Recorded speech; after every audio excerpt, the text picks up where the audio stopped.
This is a story called The Little Monsters at Christmas, Chapter 23, a magical Christmas time where everyone believes in Santa. Excuse me. The kids have finished school 2 weeks earlier than everyone else because they're going on holiday for 2 weeks with their families. They're all going together to the same place in Florida. As you can imagine, they're very excited. Their parents tell them that they're not going to Disney World, they're going to a different town.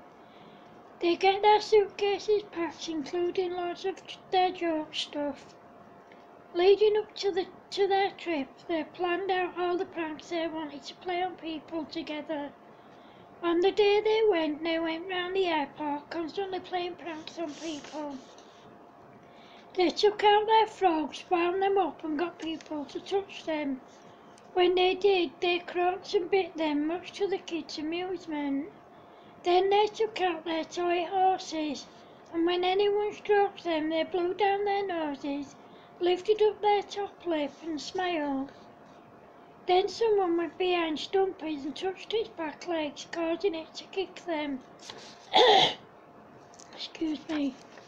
Thankfully, everyone saw the funny side. After the kids had played a few pranks on people, their parents told them it was time to get on the plane.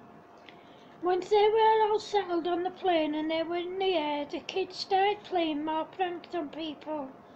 When anyone left their seats, they put whoopee cushions on them, and when the passengers sat on them, they deflated, making a loud farting noise. Excuse me. When anyone sat down with drinks, the kids put fracas in them, causing people to constantly fart. A few hours later they arrived in Florida and they made their way to their hotel. When they got there it was about 7 p.m. Florida time. The whole hotel and the grounds surrounding it was covered in Christmas lights and decorations, and it looked magical. When they went inside, every room, including the entrance lobby, was also covered in Christmas lights and decorations, making the inside also look magical. Everyone got settled in their hotel rooms and then they all ordered room service. That night they all stayed in their rooms as everyone was really tired. The next day they went out and about, and everywhere they went, there was Christmas lights, Christmas decorations and Christmas trees. Every car that passed them was playing Christmas music. Those who weren't travelling by car travelled by horse-drawn carriages or on horseback, others just walked. The kids were allowed to go off together to explore as long as they stayed together, which they did. As they were exploring and finding their way around, they came across a frozen lake, and people were ice skating on it. Obviously, the kids had seen people ice skating before, but only on a proper ice rink. They'd never seen anyone ice skating on a frozen lake before, and they couldn't believe their eyes. As they were watching other people ice skating, they wanted to join in, but they didn't have any skates. Then a couple of kids came over to them and one of them said, "If you kids want to skate, you can hire some ice skates from that building behind you." All the gang thanked them and then they went and hired some skates. When they put them on, the other kids introduced themselves as John, Paul, George and Daisy. The gang introduced themselves using their nicknames and the others laughed, and then Daisy asked, "What's with the nicknames?" The gang laughed and then Stampy said, "Well, my real name's Billy, but everyone calls me Stampy because I always stamp my feet when I'm annoyed, sad, disappointed and when things go wrong." Stumpy's real name's Bobby, but we call him Stumpy because he eats all the time. Grumpy's real name's Joe, but everyone calls him Grumpy because he's always grumpy. Bumpy's real name's Shirley, but everyone calls her Bumpy because she likes bumping into people. Creeper's real name's Betty, but everyone calls her Creeper. because she loves to creep up on people. And Kika's real name's Lucy, but everyone calls her Kika because she likes to kick people. As a gang, we're known as the Little Monsters. Then Creeper said, "Don't worry, we're not the kind of gang that goes round hurting people on purpose and getting into trouble with the police. We like helping people and playing silly pranks on people. It's all in fun." Then Grumpy asked, "How come everywhere we go there's nothing but Christmas trees, decorations and lights?" "Well, you've obviously never been here before, so I'll explain it to you. You see, everyone in this town celebrates and loves Christmas, and everyone, including the adults, believes in Santa Claus," said Daisy. "Adults believe in Santa Claus?" asked Kika. "Yeah, it sounds silly, but yeah, everyone does," answered Daisy.